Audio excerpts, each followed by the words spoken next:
La vie est un voyage, souvent façonné par les épreuves, les rencontres et les découvertes personnelles. Mais ce qui semble être une simple trajectoire linéaire peut, en réalité, se transformer en un processus profond de croissance intérieure. Les moments de difficulté, les défis qui nous confrontent, deviennent des opportunités déguisées pour redéfinir qui nous sommes et ce que nous désirons vraiment.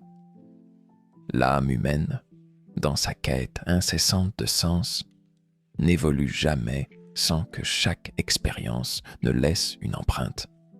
C'est dans cet espace de transformation que réside la véritable puissance de l'existence, l'art subtil de ne rien posséder, mais de tout aimer. Il y a une forme de liberté que peu osent vivre. Ce n'est pas celle qui clame haut et fort son indépendance, ni celle qui se pavane sans attache. C'est une liberté silencieuse, mature, profonde. Une liberté qui sait aimer sans s'approprier. Elle ne dit pas « tu es à moi », elle dit « je te choisis librement, chaque jour ». Voilà l'un des plus grands paradoxes humains. Nous cherchons à posséder ce que nous aimons, alors que l'amour véritable ne supporte ni cage ni chaîne. Celui qui a compris cela ne souffre plus du départ des autres. Il sait que personne ne peut lui être arraché, car personne ne lui appartient. Et pourtant, il aime intensément, non pas parce qu'il détient l'autre, mais parce qu'il l'accueille dans sa vie, sans vouloir le figer dans un rôle ou un devoir. Il ne dit plus « reste avec moi », il dit « sois heureux, même si c'est loin de moi ». Il ne demande plus « es-tu à moi ?» mais plutôt « es-tu toi-même, vraiment ?»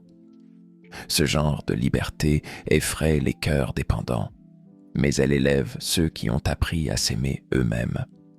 Il faut du courage pour renoncer à la possession. Il faut du silence intérieur pour ne pas crier à l'abandon quand l'autre choisit une autre route. Et il faut une force tranquille pour aimer sans garantie, pour donner sans assurance de retour. Mais ceux qui vivent cette liberté deviennent invincibles. Leur cœur n'est pas blindé, il est vaste. Ils n'attendent pas de l'autre qu'il comble un vide, car ils ne sont pas vides. Ils ne s'attachent pas par peur de perdre, mais s'ouvrent par désir de partager. Ils ont compris que le vrai lien ne se forge pas avec des chaînes, mais avec des ailes. Que l'amour ne doit pas retenir, mais révéler. Quand on ne possède plus, on commence à voir. On ne regarde plus l'autre comme un objet de sécurité ou un gage d'avenir. On le voit comme un être en marche, changeant, libre, beau dans son mouvement. Et on l'aime, non pour ce qu'il nous donne, mais pour ce qu'il est. C'est dans ce dépouillement volontaire que naît la plus pure des relations. Celle où deux êtres se choisissent jour après jour dans la clarté de leur liberté. La souffrance, cette professeure que nous refusons d'écouter, elle entre sans frapper, s'invite dans nos silences, déchire nos certitudes. Elle s'appelle souffrance. On la fuit, on la redoute, on la maudit. Mais rarement, très rarement, on la remercie. Et pourtant, elle est peut-être la plus grande enseignante que la vie nous ait offerte. Il y a deux types de douleurs, celle qui te brise et celle qui te bâtit. La première, tu la subis, tu refuses de la regarder, tu l'enfouis. Elle revient, plus vive, plus amère, jusqu'au jour où tu acceptes de t'asseoir avec elle, pas pour l'aimer, pour l'écouter. Car derrière chaque larme, chaque chute, chaque nuit sans sommeil, il y a un message. Une vérité que tu n'étais pas prêt à entendre dans la légèreté des jours heureux. La souffrance te dépouille. Elle enlève ce qui est faux, ce qui est superflu. Elle te met face à toi-même, sans masque, sans distraction. C'est brutal, oui, mais c'est réel. Et parfois, Il faut traverser cette nuit pour comprendre où se lève réellement le jour. On croit souvent que la souffrance est une ennemie. Elle est un passage, une forge. Elle ne t'est pas envoyée pour te punir, mais pour te réveiller. Elle te rappelle à l'ordre, celui de ton âme. Elle te dit que tu t'es oublié, que tu t'es éloigné. Elle t'arrache aux illusions dans lesquelles tu t'étais réfugié. Elle casse tes repères pour que tu en crées de nouveaux, plus justes, plus alignés avec ce que tu es vraiment. Combien de renaissances ont commencé par une douleur? Combien de décisions courageuses sont nées d'une blessure trop longtemps ignorée? C'est quand la vie hurle que l'on entend enfin son murmure. Il ne s'agit pas de glorifier la douleur. Il s'agit de ne plus la mépriser, de la regarder en face et de lui demander « Que veux-tu me dire ?» Elle n'a pas toujours les mots, mais elle a les gestes. Et dans ces gestes, il y a des leçons. Tu apprends la patience, la compassion, l'humilité. Tu comprends ce que tu ne veux plus. Et tu redécouvres ce que tu avais oublié, ta force. La douleur ne repart jamais les mains vides. Elle emporte quelque chose, c'est vrai. Mais elle laisse aussi un trésor, bien caché sous les cendres. Ce trésor, c'est toi, enfin réveillé. Fermer un chapitre n'est pas fuir, c'est honorer son évolution. Il y a des moments où l'on sent que quelque chose s'est terminé. On ne sait pas toujours pourquoi. C'est une sensation discrète, comme une respiration qui s'essouffle, une lumière qui baisse sans faire de bruit.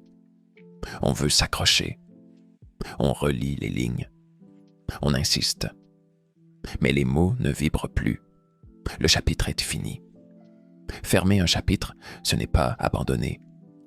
C'est reconnaître que l'histoire a donné tout ce qu'elle avait à donner.